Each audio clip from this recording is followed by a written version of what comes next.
ಇನ್ನು ಈ revenue department ಜೊತೆಗೆ ಅಬಕಾರಿ ಇಲಾಖೆಯಲ್ಲಿ ಯಾವ್ಯಾವ ಮಟ್ಟಿಗೆ ಅಕ್ರಮಗಳು ನಡೆಯುತ್ತೆ ಅನ್ನುವಂಥದ್ದು ಇದೇನು ಹಿಂದೆಯಿಂದನೂ ಕೂಡ ಮುಚ್ಚಿಟ್ಟಿರುವಂತಹ ಸಂಗತಿ ಅಲ್ಲ. ಆಗಾಗ ಇದು ಬಹಿರಂಗ ಆಗ್ತಾ ಇರುತ್ತೆ. ಏನೇ ಕಂಟ್ರೋಲ್ ಮಾಡೋದಕ್ಕೆ ಪ್ರಯತ್ನ ಪಟ್ಟರು ಕೂಡ ಈ ಅಧಿಕಾರಿಗಳು ಚಾಪೆ ಕೆಳಗೆ ತೂರಿ ಅಷ್ಟಷ್ಟು ವ್ಯವಹಾರ ಮಾಡ್ಕೊಳ್ತಾ ಇರ್ತಾರೆ. ಈಗ ಬಿಜೆಪಿ ಮಾಡ್ತಾ ಇರುವಂತದ್ದು ಆರೋಪ ಏನು ಅಂತ ಅಂದ್ರೆ ಸಚಿವರೇ ಇದ್ರಲ್ಲಿ ನೇರವಾಗಿ ಶಾಮೀಲಾಗಿದ್ದಾರೆ ಅನ್ನುವಂಥ ವಿಚಾರ. ಹೌದು, ಸಚಿವರುಗಳಿಗೆಲ್ಲ ಒಂದಷ್ಟು ಪರ್ಸೆಂಟೇಜ್ ಹೋಗುತ್ತೆ ಅನ್ನುವಂಥದ್ದು ಇದೇನೆಲ್ಲ ಗುಟ್ಟಿನ ವಿಚಾರಗಳಲ್ಲ. ಆದ್ರೆ ಸಚಿವರೇ ಮುಂದೆ ನಿಂತು ಈ ರೀತಿಯಾದಂತ ದಂಧೆಗಿಳಿದಿದ್ದಾರೆ ಅಂತ ಬಿಜೆಪಿ ಆರೋಪ ಮಾಡ್ತಾ ಇದೆ. ಅದಕ್ಕೆ ಪೂರಕವಾಗಿ ಒಂದು ಆಡಿಯೋ ಕೂಡ ಇವತ್ತು ಬಿಜೆಪಿ ರಿಲೀಸ್ ಮಾಡಿದೆ. ಅದ್ರ ಜೊತೆಗೆ ನಿನ್ನೆ ಅಬಕಾರಿ ಡಿಸಿ ಬೇರೆ ರೆಡ್ ಹ್ಯಾಂಡ್ ಆಗಿ ಟ್ರ್ಯಾಪ್ ಆಗಿರುವಂತದ್ದು ವಿಚಾರ ಇದೆಯಲ್ಲ, ಈ ಸರ್ಕಾರದಲ್ಲಿ ಯಾವ ಮಟ್ಟಿಗೆ ಭ್ರಷ್ಟಾಚಾರ ಲಂಚಗುಳಿತನ ತಾಂಡವ ಆಡ್ತಾ ಇದೆ ಅಂತ ಹಾದಿ ಬೀದಿಲ್ ಜನ ಕೂಡ ಪ್ರಶ್ನೆ ಮಾಡೋ ಹಾಗೆ ಹೋಗಿದೆ. ಮುಖ್ಯಮಂತ್ರಿಗಳಿಗೆ 85% ಅಷ್ಟು ಕಮಿಷನ್ ಹೋಗ್ತಾ ಇದೆ ಅಂತ ಹೇಳ್ಕೊಂಡು ಬಿಜೆಪಿ ಆರೋಪ ಮಾಡ್ತಾ ಇದೆ. ಆ ಆರೋಪಕ್ಕೆ ಸಂಬಂಧಪಟ್ಟಾಗೆ ಏನಾದ್ರು ಪುರಾವೆಗಳನ್ನ ಕೊಡ್ತಾ ಇದಾರ, ದಾಖಲೆಗಳನ್ನ ಇಡ್ತಾ ಇದಾರ? ಅಬಕಾರಿ ಡಿಸಿ ಟ್ರ್ಯಾಪ್ ಆದಂತ ನಂತರದಲ್ಲಿ ಇದು ಯಾವ ಕಡೆಗೆ ಸಾಗ್ತಾ ಇದೆ, ಬನ್ನಿ ರಿಪೋರ್ಟ್ ಅಲ್ಲಿ ನೋಡ್ಕೊಳ್ಳೋಣ.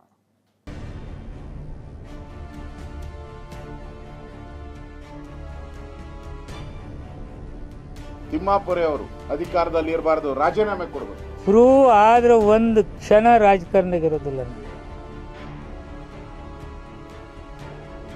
ಇದರ ಪಾಲು ಮುಖ್ಯಮಂತ್ರಿಗೆ 80% ಹೋಗ್ತೈತೆ. ತಿಂತಾರೆ, ಅವ್ರ ಮೇಲೆ ಕ್ರಮ ತಗೊಳ್ಳಿ.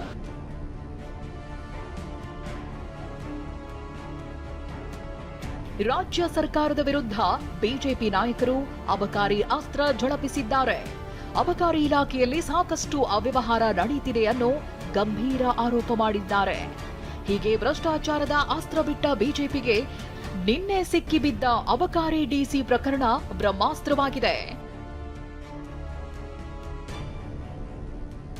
ವಿಷಯ ಅಂದ್ರೆ ನಿನ್ನೆ ಲೋಕಾಯುಕ್ತರು ಬ್ಯಾಟರಾಯನಪುರದ ಅಬಕಾರಿ ಕಚೇರಿಯಲ್ಲಿ ದಾಳಿ ನಡೆಸಿದ್ರು. ಆಗ CL7 ಲೈಸೆನ್ಸ್ಗಾಗಿ 25 ಲಕ್ಷ ಲಂಚ ಪಡೆದಿದ್ದಾಗಲೇ ಅಬಕಾರಿ ಜಿಲ್ಲಾಧಿಕಾರಿ ಸಿಕ್ಕಿಬಿದ್ದಿದ್ರು. ಈ ಅಧಿಕಾರಿ ಮೈಕ್ರೋ ಬ್ರಿವೇರಿ CL7 ಲೈಸೆನ್ಸ್ಗೆ 75 ಲಕ್ಷ ಲಂಚಕ್ಕೆ ಬೇಡಿಕೆ ಇಟ್ಟಿದ್ರಂತೆ. ಜಗದೀಶ್ ನಾಯಕ್ ಸೇರಿ ಮೂವರಿಗೆ ಕೋರ್ಟ್ ನ್ಯಾಯಾಂಗ ಬಂಧನ ವಿಧಿಸಿದೆ.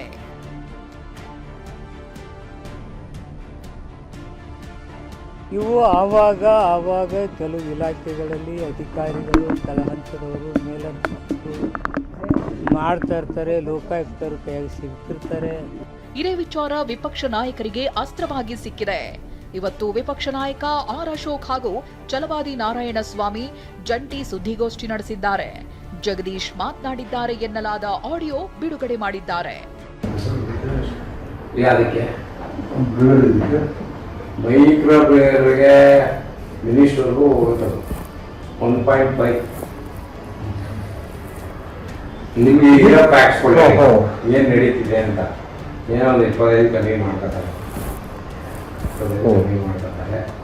ಆಯಿತು ಹಂಗೆ ಅಂತ ಅಡ್ಜಸ್ಟ್ ಮಾಡ್ಕೊಂಡು ಇದು ಇಲ್ಲಿಂದ ಎಲ್ಲೆಲ್ಲಿ ಹೋಗುತ್ತೆ ಅಂದರೆ ಇನ್ಸ್ಪೆಕ್ಟ್ರು, ಡೆಪ್ಟಿ, ಇಲ್ಲೇ office, revenue D C office, ಅಲ್ಲಿಂದ ನಮ್ಮ ಕಮಿಷನ್ ಆಫೀಸಲ್ಲಿ 4 ಟೈಮ್ಗಳು ಹೋಗುತ್ತೆ. ಇನ್ನು ಅಬಕಾರಿ ಇಲಾಖೆ ಸಚಿವ RV ತಿಮ್ಮಾಪುರ ತಮ್ಮ ಮೇಲಿನ ಎಲ್ಲಾ ಆರೋಪಗಳನ್ನ ತಳ್ಳಿ ಹಾಕಿದ್ದಾರೆ.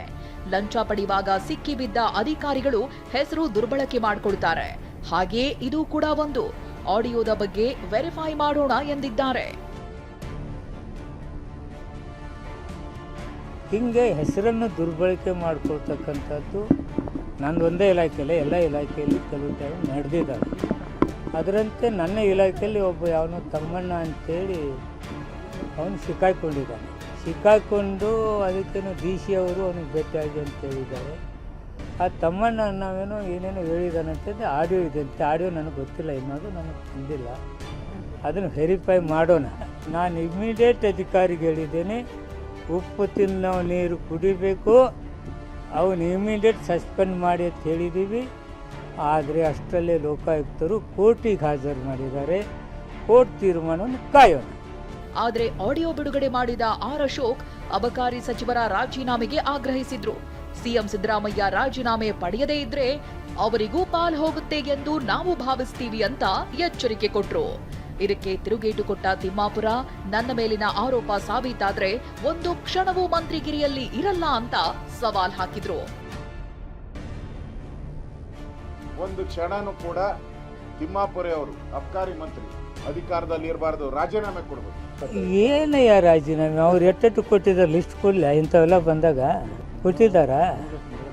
ಪ್ರೂವ್ ಆದರೆ ಒಂದು ಕ್ಷಣ ರಾಜಕಾರಣಕ್ಕೆ ಇರೋದಿಲ್ಲ. ಮೋದಿ ಸಾಹೇಬ್ರು 700 ಕೋಟಿ ಅಂದ್ರಲ್ಲ, CM ಏನು ಹೇಳಿದರು? ಇನ್ನು ಸಿಎಂ ಸಿದ್ದರಾಮಯ್ಯ ಪಾಲು ಕೂಡ ಇದೆ ಎಂಬರ್ಥದಲ್ಲಿ ಅಶೋಕ್ ಮಾತನಾಡಿದ್ರೆ, ತಿಮ್ಮಾಪುರ ಅಧಿಕಾರಿಗಳ ಮಟ್ಟದಲ್ಲಿ ಬಾರ್ ಲೈಸೆನ್ಸ್ ಮಂಜೂರಾಗುತ್ತೆ ಎಂದಿದ್ದಾರೆ.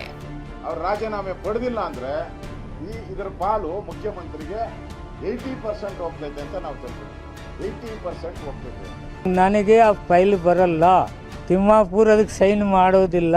ಇದು ಅಧಿಕಾರಿಗಳ ಲೆವೆಲ್ದಲ್ಲೇ ಪರ್ಮಿಷನ್ ಕೊಡ್ತಾರೆ. ಇನ್ನು ಸಿಎಂ ಸಿದ್ದರಾಮಯ್ಯ ಕೂಡ ಈ ಬಗ್ಗೆ ಪ್ರತಿಕ್ರಿಯೆ ನೀಡಿದ್ದಾರೆ. ಅಧಿಕಾರಿ ಸಿಕ್ಕಿಬಿದ್ದ ಬಗ್ಗೆ ಮಾತಾಡ್ತಾ ಉಪ್ಪು ತಿಂದವರು ನೀರು ಕುಡಿಲೇಬೇಕು ಎಂದಿದ್ದಾರೆ. ತಿಮ್ಮಾಪುರ ಪಾತ್ರದ ಬಗ್ಗೆ ಕೇಳಿದ್ರೆ ಗೊತ್ತಿಲ್ಲ ಅಂತ ಹೇಳಿಕೆ ಕೊಟ್ಟಿದ್ದಾರೆ. ಈಗ ಯಾರು ತಿಂತಾರೆ ಅವ್ರ ಮೇಲೆ ಕ್ರಮ ತಗೊಳ್ಳಿ. ನಾವು ಅದ್ರ ಮೇಲೆ ಅದಕ್ಕೆ ಅಡ್ಡಿ ಬರಲ್ಲ.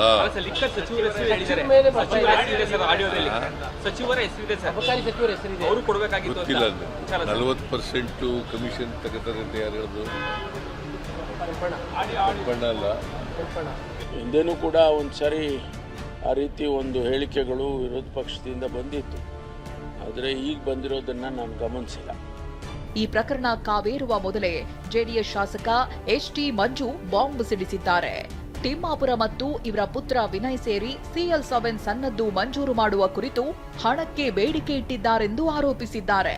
ಈ ಬಗ್ಗೆ ಸಿಎಂ ಸಿದ್ದರಾಮಯ್ಯ ಮತ್ತು CSಗೆ ದೂರು ಕೊಟ್ಟಿದ್ದಾರೆ. CS ಕೂಡ ಪರಿಶೀಲನೆ ನಡೆಸುವಂತೆ ಅಬಕಾರಿ ಇಲಾಖೆ ಆಯುಕ್ತರಿಗೆ ಸೂಚಿಸಿದ್ದಾರೆ. ಈಗಾಗಲೇ ಕೈಗೊಂಡಿರುವ ಕ್ರಮದ ಬಗ್ಗೆ ಮಾಹಿತಿ ನೀಡುವಂತೆ ಕೇಳಿದ್ದಾರೆ. ಯಾರೋ ಒಂದು ಆಪಾದನೆ ಮಾಡೋದ್ನಾಗ ಯಾವನೋ ಬಾಡಿಯೋದಾಗ ಮಾತಾಡಿದ, ಅವನ ಮಗ ಇದ್ದತ್ತೆ, ಇವನ ಮಗ ಇದ್ದತ್ತೆ, ಅವನ ಮಗ ಇದ್ದತ್ತೆ, ತಾವು ಇದ್ದತ್ತೆ. Is it a reality? ಬರಲಿ ರಿಪೋರ್ಟ್.